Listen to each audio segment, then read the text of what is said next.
오늘도 바람이 가는 길을 함께 동행해 주셔서 감사합니다. 바람이 가는 길을 따라 흘러온 오늘의 사연도 잘 들어주시고 작은 위로와 공감이 스며드신다면 구독과 좋아요 부탁드립니다. 그럼 사연 시작합니다. 그날도 저는 평소처럼 카페 문을 열었습니다. 아침 햇살이 유리창을 통해 들어오고 갓 구운 빵 냄새가 공간을 채웠죠. 저는 정소연, 이 작은 카페의 주인이었어요.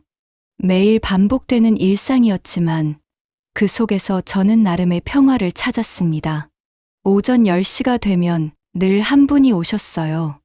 60대 중반쯤 되어 보이는 남자분이었는데 항상 같은 자리에 앉아 신문을 읽으셨습니다.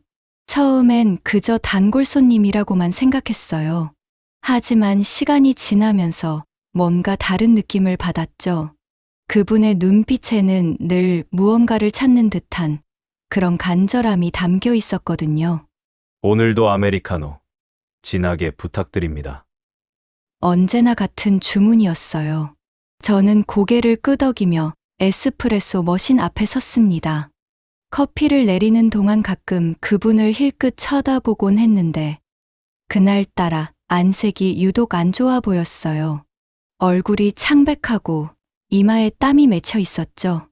손님, 괜찮으세요? 제가 커피를 가져다 드리며 물었습니다.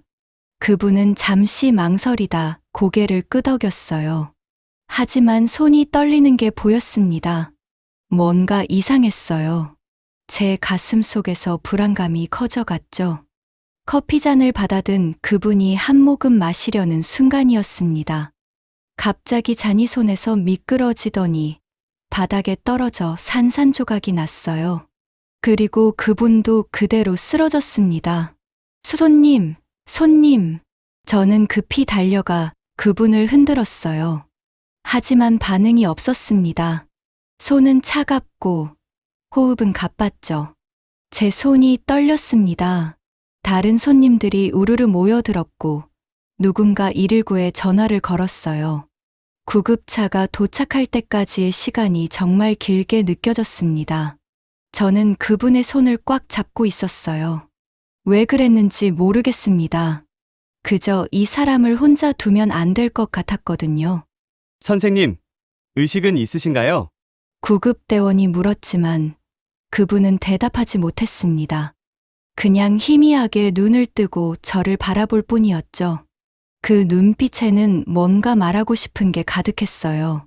하지만 입술만 달싹거릴 뿐 소리는 나오지 않았습니다. 제가 같이 가겠습니다. 저도 모르게 그렇게 말했어요.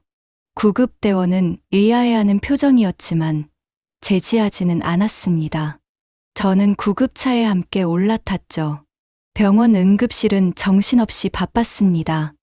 의사들이 그분을 둘러싸고 여러 검사를 했어요. 저는 멀찍이 떨어져서 그 모습을 지켜봤습니다. 손에는 아직도 그분의 체온이 남아있는 것 같았죠. 한참 후 의사 한 분이 나오셨어요. 보호자신가요? 아니요. 저는 그냥 뭐라고 설명해야 할지 몰랐습니다. 그냥 카페 주인이라고 말하기엔 뭔가 부족한 느낌이었어요. 의사는 잠시 저를 보더니 말을 이었습니다. 환자분이 심근경색으로 쓰러지셨습니다. 지금 중환자실에 계시고요. 심근경색. 저는 그 단어를 곱씹었어요.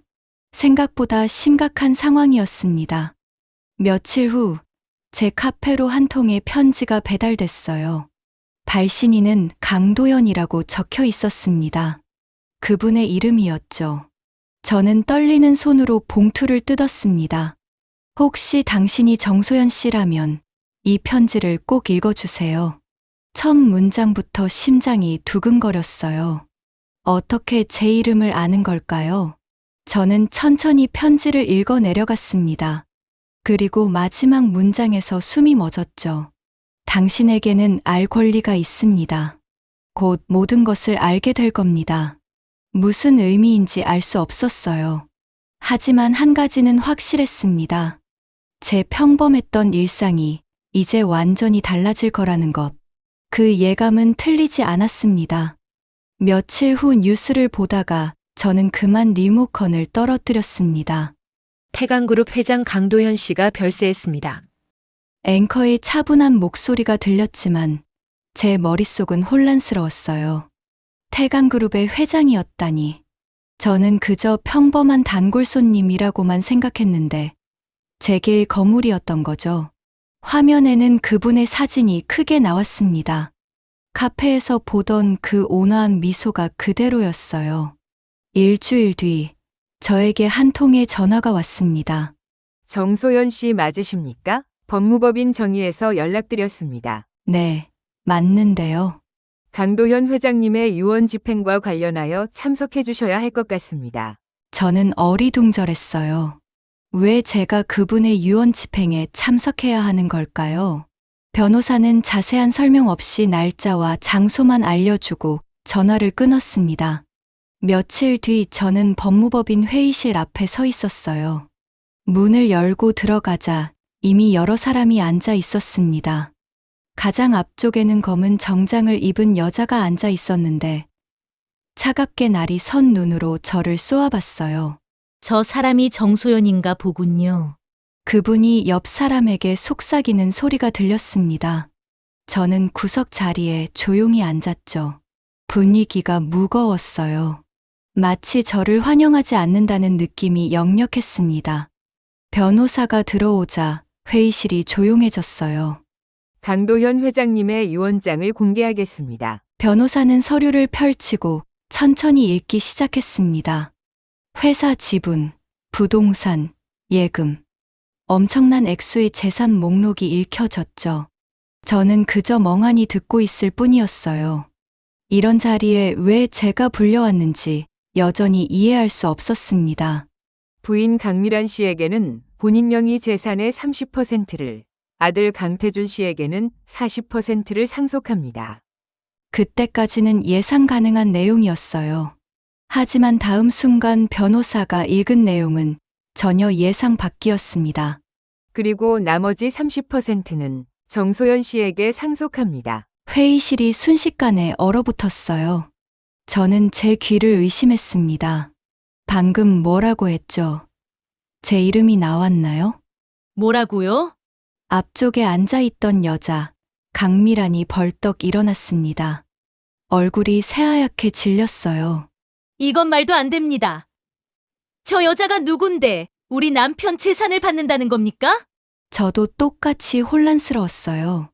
아니, 저는 더 혼란스러웠습니다. 이 사람들은 적어도 강도현 회장님과 가족이라도 되지만 저는 단순히 카페에서 커피를 팔던 사람일 뿐이었으니까요. 유언장에는 분명히 정소연 씨의 이름이 명시되어 있습니다. 변호사는 침착하게 대답했어요. 강미라는 저를 향해 돌아섰습니다. 그분의 눈빛은 칼날처럼 날카로웠죠. 당신 우리 남편한테 뭘 한 거예요? 어떻게 깨어낸 겁니까? 저는 아무것도 말이 제대로 나오지 않았어요. 제 목소리는 떨리고 있었습니다. 옆에 앉아있던 젊은 남자가 피식 웃었어요. 강태준이었습니다. 어머니, 진정하세요. 흥미로운 상황이네요. 그의 목소리는 비꼬는 듯했지만 묘하게 차분했어요. 오히려 이 상황을 즐기는 것 같았죠. 너는 입 다물고 있어. 강미란이 소리쳤습니다. 저는 작아지고 싶었어요. 이 자리에서 당장 사라지고 싶었죠. 변호사님, 이건 분명 사기입니다. DNA 검사를 요구합니다. 강미란 사모님, 유언장은 법적으로 유효합니다. 유효하고 자시고 간에 저 여자는 우리 가족이 아닙니다. 강미란은 격렬하게 항의했어요. 하지만 변호사는 흔들리지 않았습니다. 저는 조용히 자리에서 일어났어요. 더 이상 여기 있을 수가 없었습니다. 저는 이해가 안 됩니다. 왜 제가 여기 있어야 하는지. 제 목소리가 회의실에 퍼졌어요. 모두가 저를 쳐다봤습니다. 하지만 회장님이 원하신 거라면 이유가 있을 겁니다. 그 말을 남기고 저는 회의실을 나왔어요. 복도에 나오자 다리에 힘이 풀렸습니다. 벽에 기대어 겨우 숨을 고르며 생각했죠. 강도연 회장님, 당신은 대체 왜 제 이름을 유언장에 넣으신 건가요? 그날 밤 집에 돌아온 저는 한숨도 잘 수 없었습니다. 뉴스는 벌써 이 소식으로 떠들썩했어요. 기자들이 제 카페 앞에 몰려들었고 전화는 쉴 새 없이 울렸죠. 저는 핸드폰을 꺼버렸습니다. 그리고 어둠 속에서 생각했어요. 도대체 무슨 일이 일어나고 있는 건지. 다음 날 아침, 제 카페 앞은 기자들로 가득했습니다. 저는 뒷문으로 빠져나와 한적한 공원으로 향했어요. 숨을 곳이 필요했죠. 벤치에 앉아 하늘을 올려다봤는데 그때 핸드폰이 울렸습니다. 모르는 번호였어요. 정소연 씨, 기자회견 보셨나요? 낯선 여자의 목소리였습니다. 저는 대답하지 않았어요. 강미란 씨가 방금 대대적인 발표를 했습니다. 당신을 사기꾼이라고 규정했어요. 가슴이 철렁 내려앉았습니다. 저는 급히 인터넷 기사를 찾아봤어요. 예상대로였죠. 태강그룹 미망인, 유산 상속자 정소연은 사기꾼이라 주장. 기사에는 강미란의 인터뷰가 실려 있었어요. 정소연이라는 여자는 우리 가족과 아무 관계도 없습니다. 남편의 병든 마음을 이용해 재산을 노린 사기꾼일 뿐이죠. 저는 핸드폰을 꽉 쥐었습니다. 손이 떨렸어요. 사기꾼이라니. 저는 아무것도 한 게 없는데. 그분은 DNA 검사를 요구했습니다. 당신이 진짜 혈육인지 확인하겠다고요. 전화 속 목소리가 계속 말했어요. 저는 정신을 차리려 애썼습니다. 누구세요? 그건 중요하지 않습니다.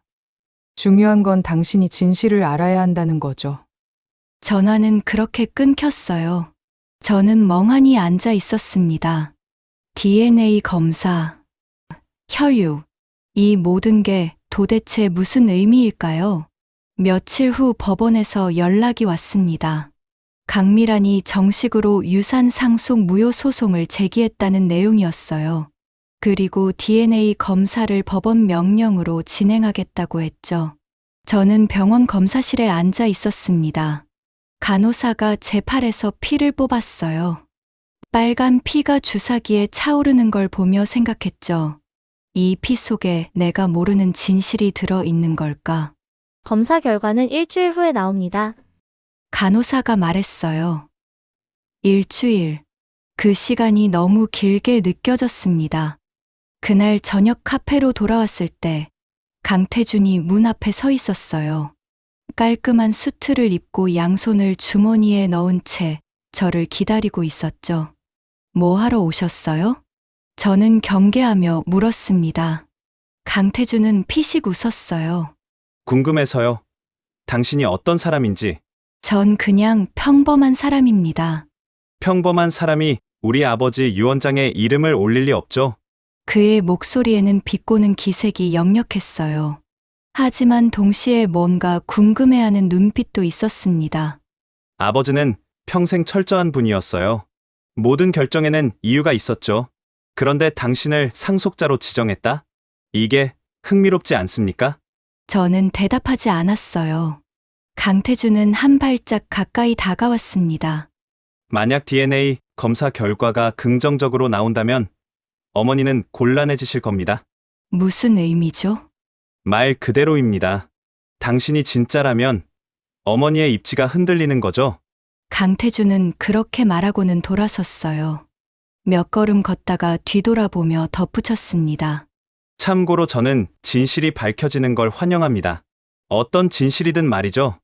그가 사라진 후에도 저는 한참을 그 자리에 서 있었어요. 그의 말이 계속 맴돌았습니다. 어머니가 곤란해진다는 게 무슨 뜻일까요? 일주일은 고문처럼 느껴졌어요. 매일 밤 악몽을 꿨습니다. 낯선 사람들이 저를 손가락질하고 사기꾼이라고 외치는 꿈이었죠. 아침에 일어나면 온몸이 땀에 젖어 있었어요. 드디어 DNA 검사 결과가 나오는 날이었습니다. 저는 법무법인 회의실에 다시 앉아 있었어요. 강미란과 강태준도 자리에 있었죠. 변호사가 봉인된 봉투를 들고 들어왔습니다. 검사 결과를 공개하겠습니다. 변호사가 봉투를 뜯었어요. 종이를 꺼내 읽기 시작했죠. 제 심장은 미친 듯이 뛰고 있었습니다. 강도현 씨와 정소연 씨의 친자 확률은 변호사가 잠시 멈췄어요. 회의실의 모든 시선이 집중됐습니다. 99.9%입니다. 그 순간 저는 숨이 멎는 것 같았어요. 강미란의 얼굴이 창백하게 변했습니다. 이럴 수가. 강미란이 중얼거렸어요. 강태주는 오히려 조용히 미소 지었죠. 재미있는 반전이네요. 저는 아무 말도 할 수 없었습니다. 강도연 회장의 딸, 제가 정말로 그분의 딸이라니. 도대체 어떻게 된 일일까요? 왜 저는 아무것도 몰랐던 걸까요? 그날 밤 집으로 돌아온 저는 오래된 사진첩을 꺼냈어요. 어머니 사진을 찾았습니다. 희미한 기억 속의 어머니. 제가 5살 때 돌아가셨죠. 사진 속 어머니는 부드럽게 웃고 있었어요. 어머니, 당신은 누구였나요? 그때 핸드폰이 울렸습니다. 또 모르는 번호였어요. 정소연 씨죠? 네, 윤 비서라고 합니다. 만나서 꼭 드릴 말씀이 있습니다. 윤 비서가 지정한 장소는 도심 외곽의 낡은 카페였습니다. 저는 문을 열고 들어섰어요.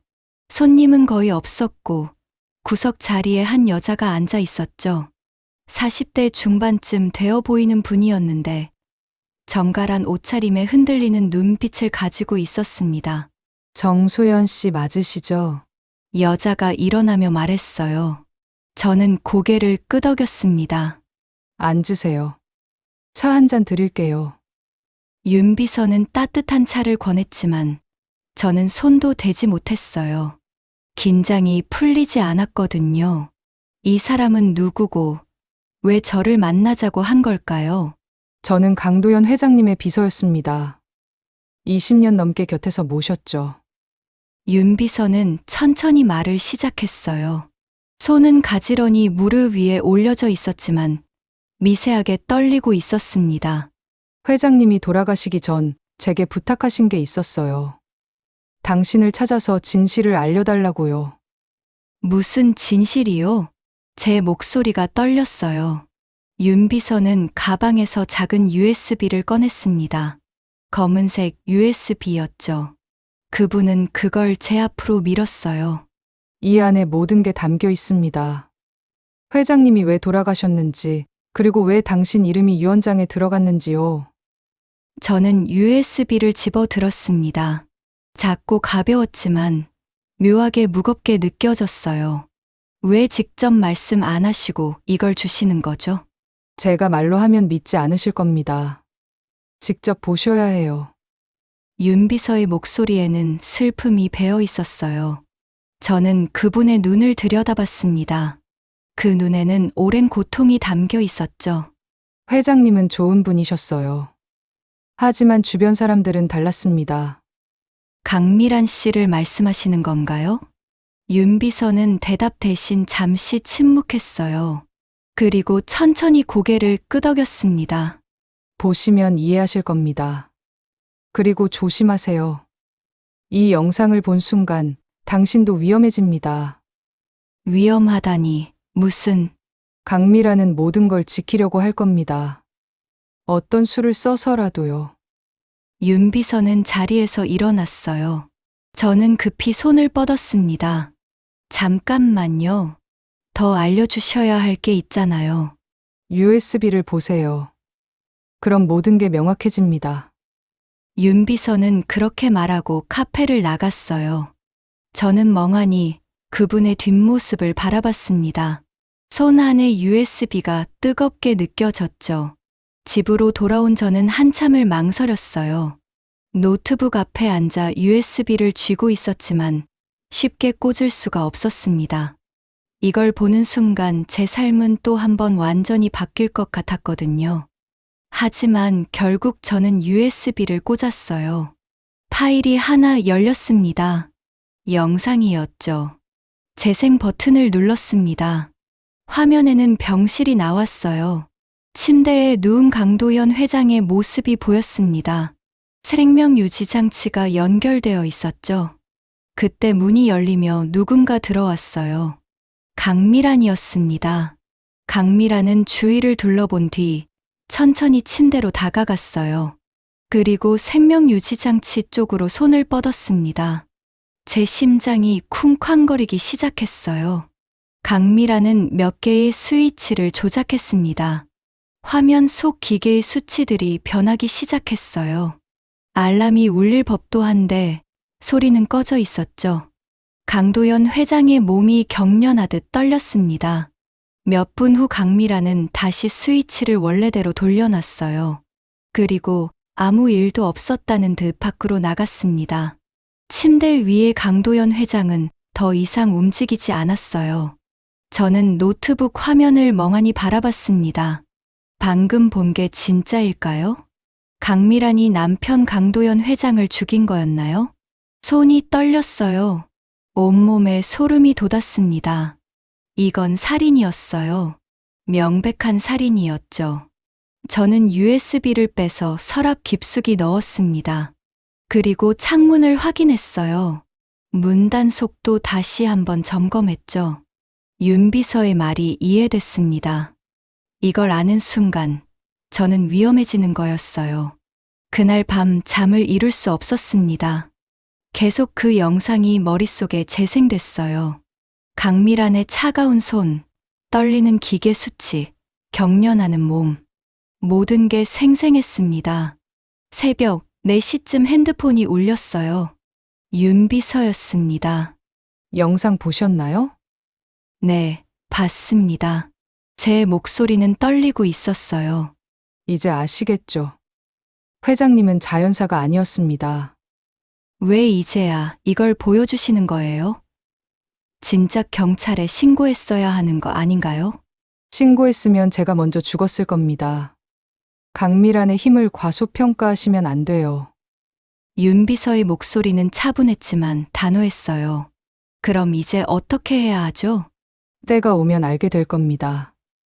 그때까지 조심하세요. 누구도 믿지 마시고요. 전화는 끊겼어요. 저는 어둠 속에 앉아 생각했습니다. 내가 지금 어디에 발을 들여놓은 걸까? 그리고 이 모든 게 어디로 향하고 있는 걸까?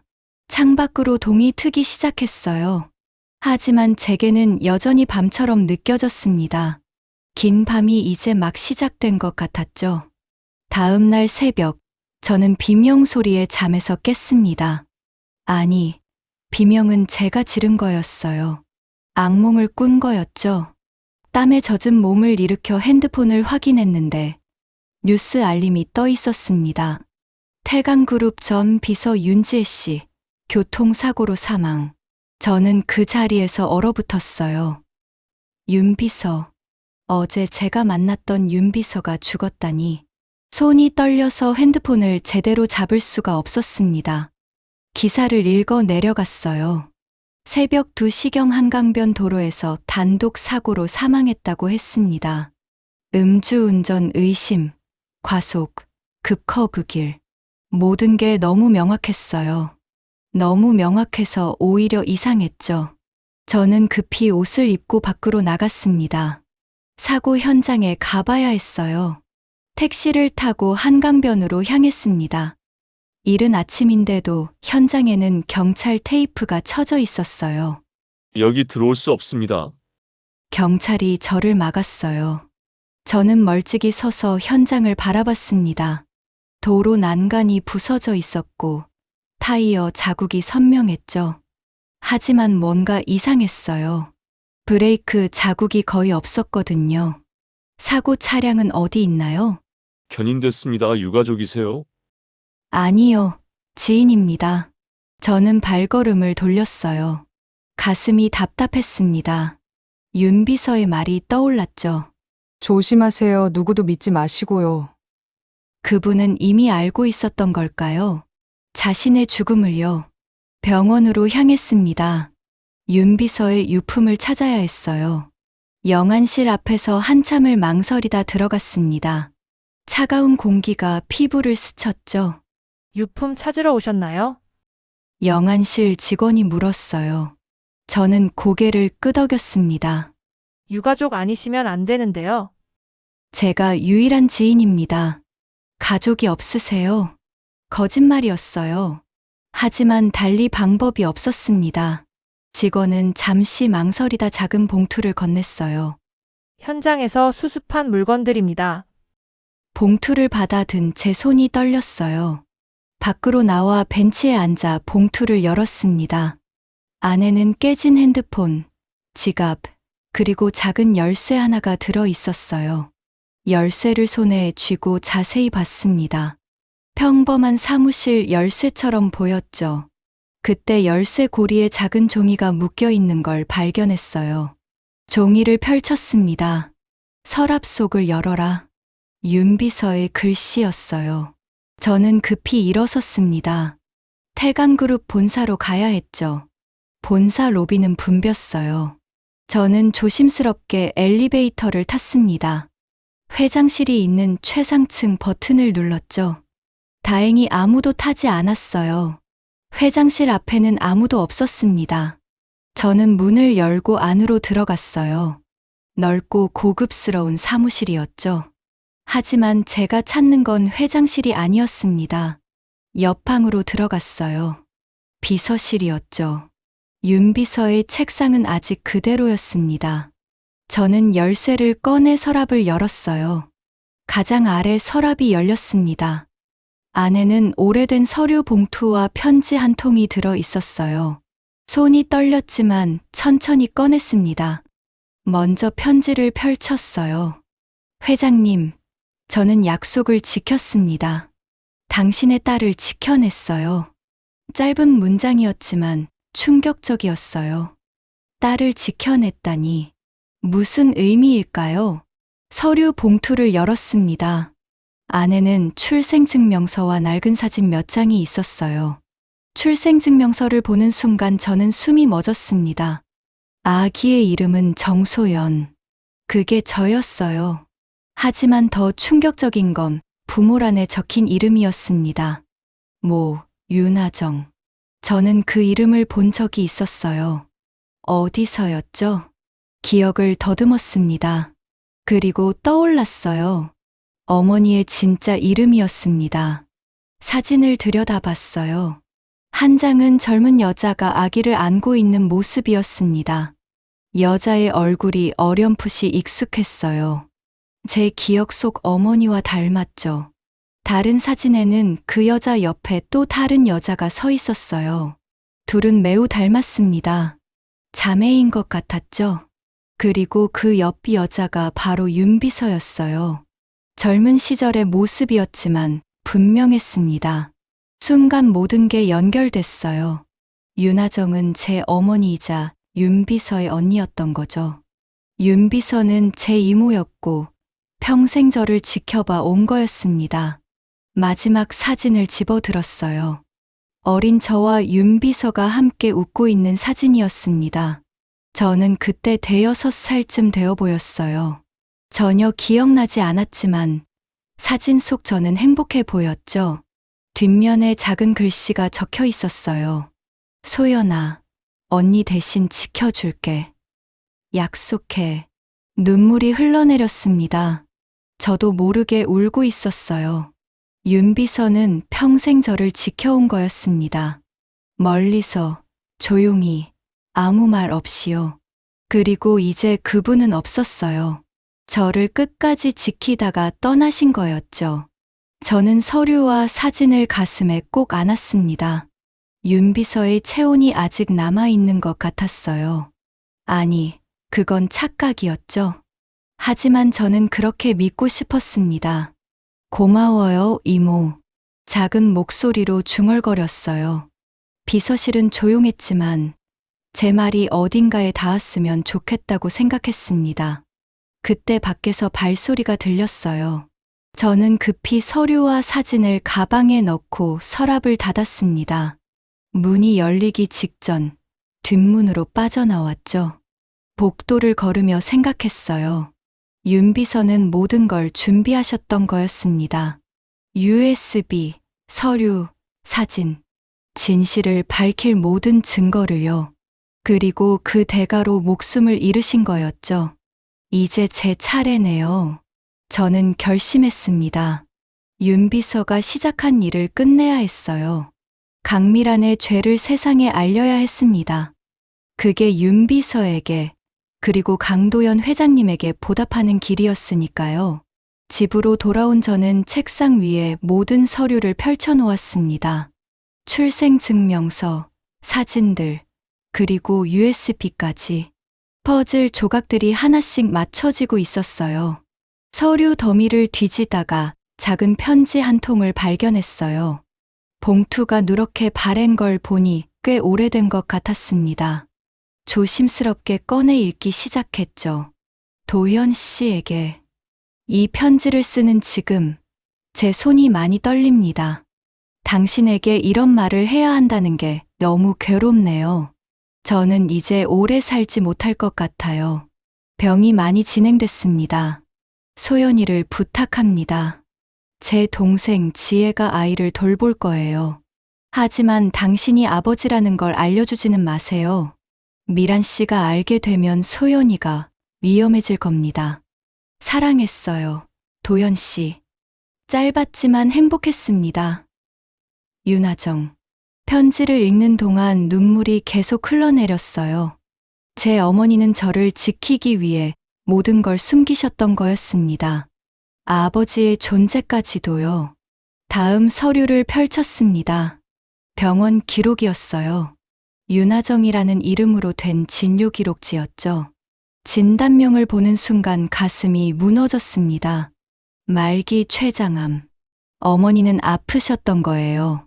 저를 낳고 얼마 지나지 않아 병을 얻으셨고 결국 돌아가신 겁니다. 제가 5살 때였죠. 그 밑에는 또 다른 서류가 있었어요. 강도연 회장이 작성한 문서였습니다. 날짜를 보니 어머니가 돌아가신 직후였어요.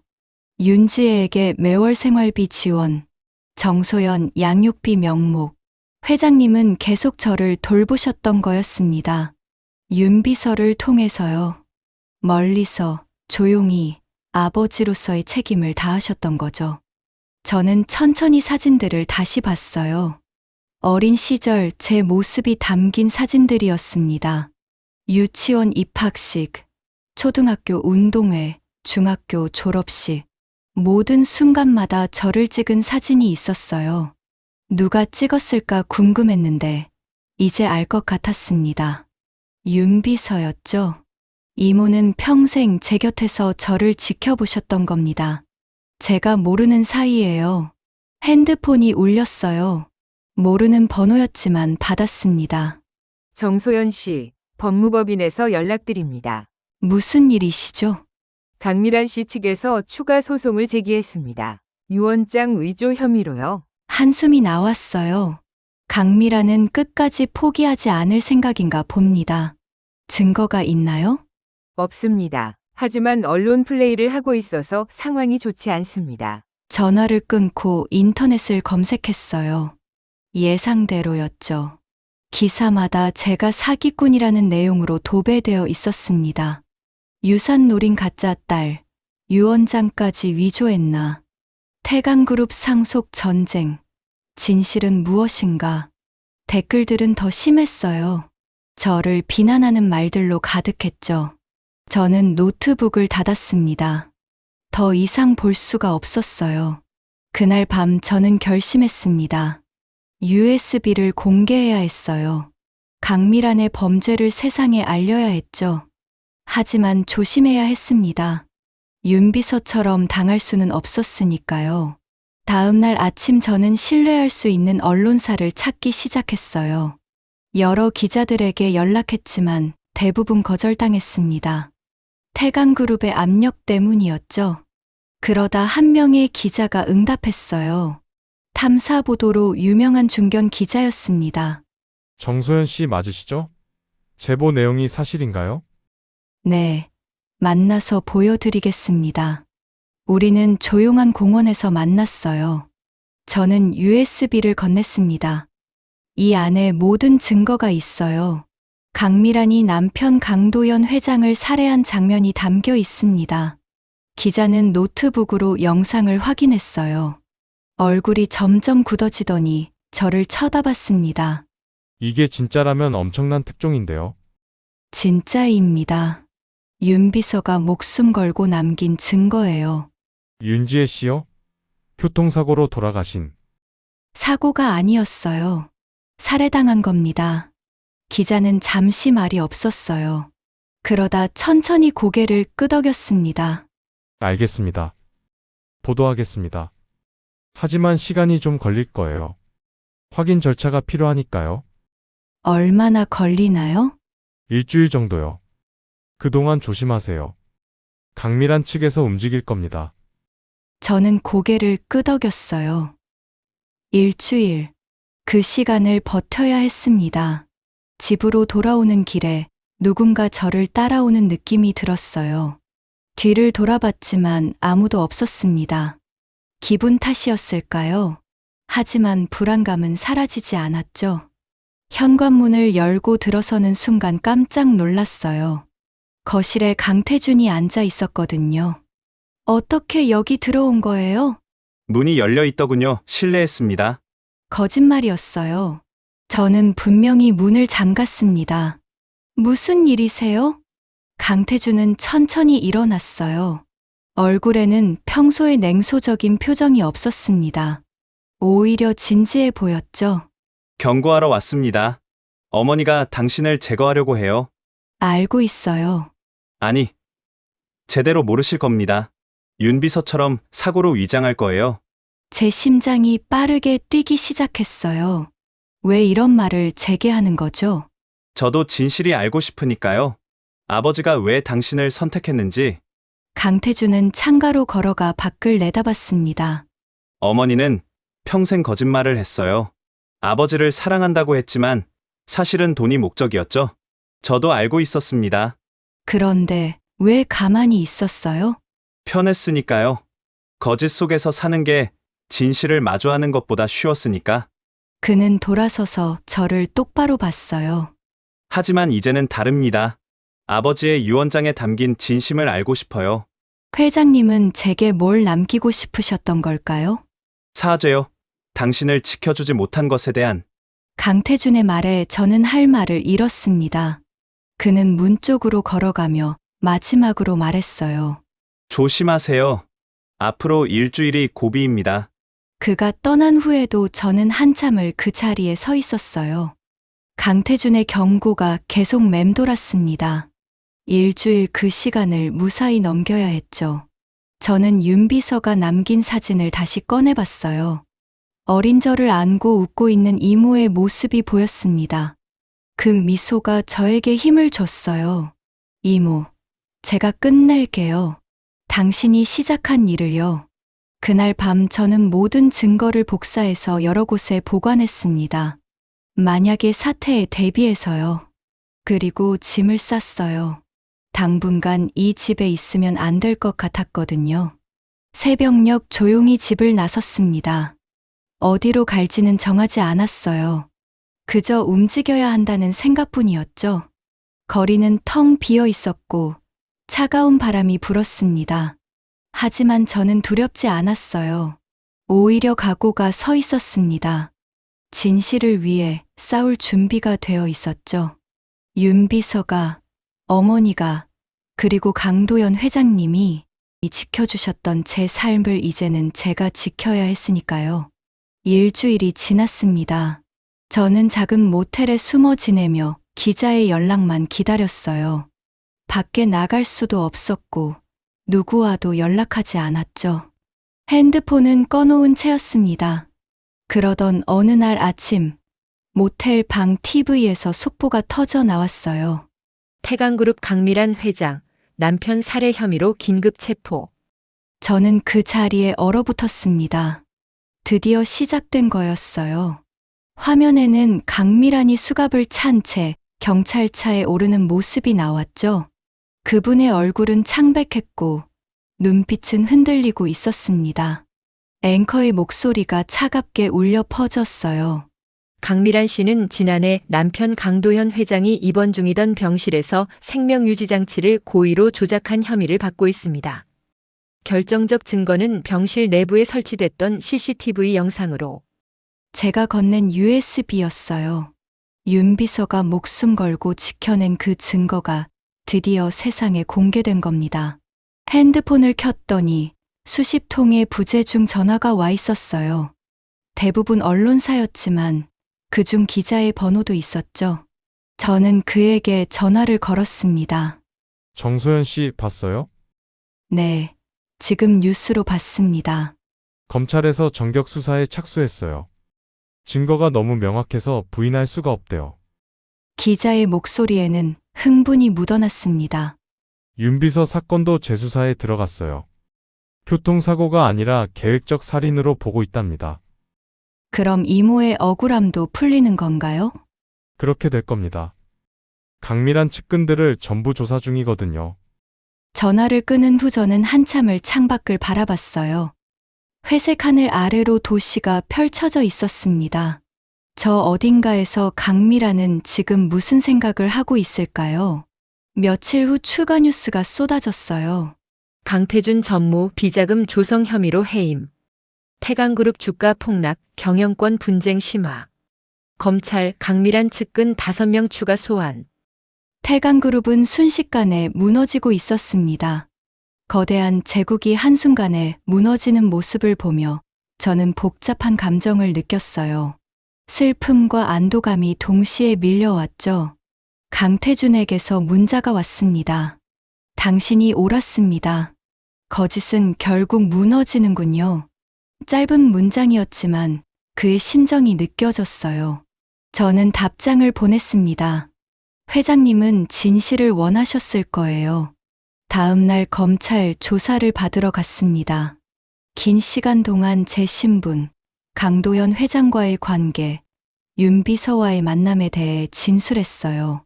검사는 제 이야기를 꼼꼼히 기록했습니다. 윤지혜 씨의 죽음과 관련해서 새로운 증거가 나왔습니다. 검사가 서류를 보여줬어요. 강미란 씨가 고용한 사람이 윤지혜 씨의 차량 브레이크를 조작한 정황이 포착됐습니다. 곧 추가 기소할 예정입니다. 제 손이 떨렸어요. 역시 이모는 살해당한 거였습니다. 억울하게 돌아가신 거였죠. 이모를 위해 증인으로 서겠습니다.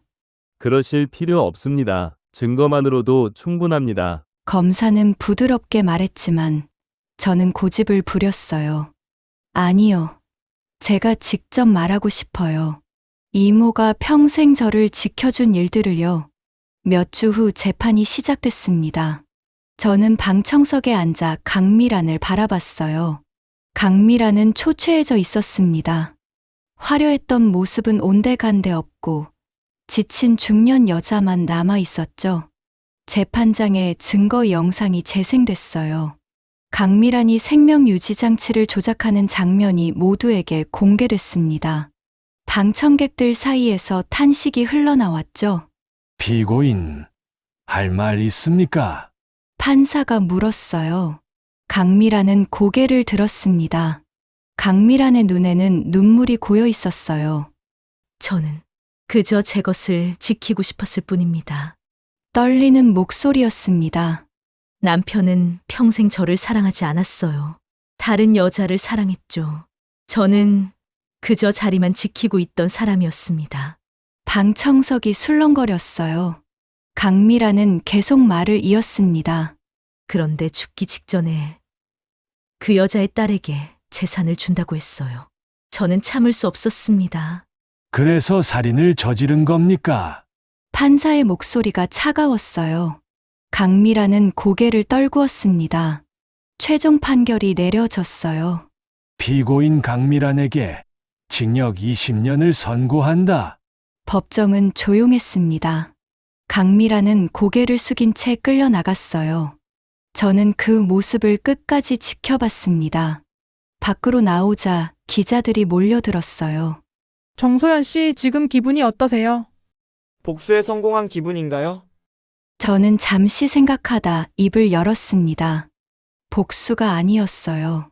그저 진실을 밝히고 싶었을 뿐입니다. 제 목소리는 떨리지 않았어요. 누군가는 진실을 드러내야 했어요.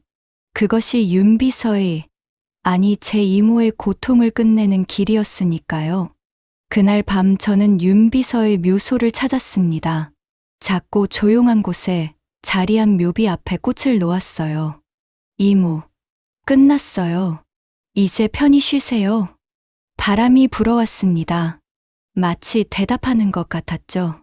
저는 한참을 그 자리에 앉아 있었어요. 별들이 하나둘 떠오르고 있었습니다. 며칠 뒤 강도연 회장의 묘소에도 들렀어요. 넓은 공원 묘지 한쪽에 자리한 묘비는 단정했습니다. 아버지, 처음으로 그렇게 불러봤어요. 낯설었지만 따뜻했습니다. 알았어요. 왜 제 이름을 유언장에 넣으셨는지 사죄하고 싶으셨던 거죠? 평생 딸로 키우지 못한 것에 대해서요. 눈물이 흘렀어요. 하지만 슬픈 눈물은 아니었습니다. 용서해요. 이모가 저를 잘 키워주셨으니까요. 그리고 아버지도 멀리서 지켜봐 주셨잖아요. 바람이 또 불어왔어요. 나무잎들이 살랑거렸습니다. 저는 일어서서 묘비를 한 번 더 쓰다듬고 돌아섰어요. 이제 새로운 시작이 기다리고 있었습니다. 몇 달이 흘렀습니다. 저는 도시 외곽의 작은 카페를 열었어요. 예전처럼 커피를 내리고 손님들을 맞이하는 일상으로 돌아왔죠. 하지만 이전과는 달랐습니다. 이제 저는 제가 누구인지 알고 있었으니까요. 카페 간판에는 이렇게 적혀 있었어요. 카페 윤. 이모를 기억하기 위한 이름이었습니다. 손님들은 그 의미를 몰랐지만 저에게는 특별한 의미가 담긴 이름이었죠. 아침 햇살이 유리창을 통해 들어왔어요. 저는 원두를 갈며 하루를 시작했습니다. 커피 향이 공간을 채웠죠. 평범하지만 소중한 일상이었어요. 문이 열리는 소리가 들렸습니다. 손님이 들어왔어요. 고개를 들었는데 강태준이었습니다. 어서 오세요. 저는 자연스럽게 인사했어요. 강태준은 예전처럼 정장을 입고 있지 않았습니다. 편한 셔츠에 청바지 차림이었죠. 한결 편해 보였어요. 자리 있나요? 물론이죠. 앉으세요. 강태준은 창가 자리에 앉았습니다. 저는 메뉴판을 건넸어요. 뭘 드릴까요? 아메리카노요. 진하게 부탁합니다. 아버지가 즐겨 마시던 메뉴였어요. 저는 고개를 끄덕이고 커피를 내리기 시작했습니다. 에스프레소 머신이 익숙한 소리를 냈죠. 커피를 가져다 주며 물었습니다. 요즘 어떻게 지내세요? 그저 그래요. 회사에서 나온 후로 할 일이 없더군요. 강태준은 쓸쓸하게 웃었어요. 평생 회사 일만 했는데 이제 와서 보니 그게 전부가 아니더라고요. 새로운 시작을 하시면 되죠. 당신처럼요? 저는 미소 지었습니다. 네, 저처럼요. 강태준은 커피를 한 모금 마셨어요. 그러다 가방에서 낡은 봉투를 꺼냈습니다. 이걸 드리려고 왔어요. 뭔가요? 아버지가 남기신 편지입니다. 유언장과는 별개로 작성하신 거예요. 저는 조심스럽게 봉투를 받았어요. 강도연 회장의 글씨로 제 이름이 적혀 있었습니다. 손이 떨렸죠. 읽어보세요. 강태준이 말했어요. 저는 천천히 봉투를 뜯었습니다. 편지를 꺼내 펼쳤어요. 사랑하는 소연에게 이 편지를 읽고 있다면 나는 이미 세상을 떠났을 것이다. 미안하구나. 평생 아버지 노릇을 하지 못해서. 내 어머니 하정을 만난 건 내 인생 최고의 행운이었다. 하지만 그 행복은 너무 짧았지. 하정이 떠난 후 나는 비겁하게 살았어. 너를 지켜주지 못했고 내 곁에 있어주지도 못했다. 지혜가 너를 잘 키워줬구나. 멀리서 지켜보며 얼마나 고마웠는지 모른다. 그 아이도 언니를 잃은 슬픔 속에서 너를 키우며 살았을 거야. 유산으로 남긴 건 돈이 아니다. 나의 사죄다. 평생 미안했다는 말을 전하고 싶었어. 그리고 사랑한다고 말하고 싶었다. 너는 내 자랑스러운 딸이란다. 아버지가 편지를 읽는 동안 눈물이 계속 흘러내렸어요. 저도 모르게 울고 있었습니다. 강태준은 조용히 기다려줬어요. 아버지는 평생 당신을 그리워하셨어요.